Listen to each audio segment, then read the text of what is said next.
నా ప్రియమైన బిడ్డ, నీ రోదనలు నాకు వినిపిస్తున్నాయి. ప్రభువా, ఇంకా ఎంతకాలం ఈ బాధలు? తండ్రి, ఇంకా ఎన్ని రోజులు ఈ కష్టాలు అని కన్నీళ్లు కారుస్తున్న నీ గుండె మాట నాకు తెలియదు అనుకుంటున్నావా? నాకు అన్నీ తెలుసు. నీ బాధలకు నేను ఒక అవధి పెట్టాను. నీ కన్నీళ్లకు నేను అంతం కలిగించబోతున్నాను. నిన్ను వెనక్కి లాగుతున్న ప్రతి కష్టాన్ని నేను చెరిపివేస్తాను. ఇదిగో, ఈ వాక్యం నీ కోసమే. రోదన రాత్రికి మిగిలినను, ఉదయమున హర్షధ్వని కలుగును. కీర్తనల గ్రంథము 35. కావున ఇకపై నీ కన్నీళ్లు ఆనందంగా మారతాయి. నీవు ఎదురుచూస్తున్న జవాబు ఆలస్యం కాదు.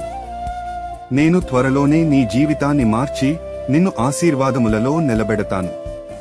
ధైర్యంగా ఉండు. నీ రోజులు ప్రకాశించే కాలం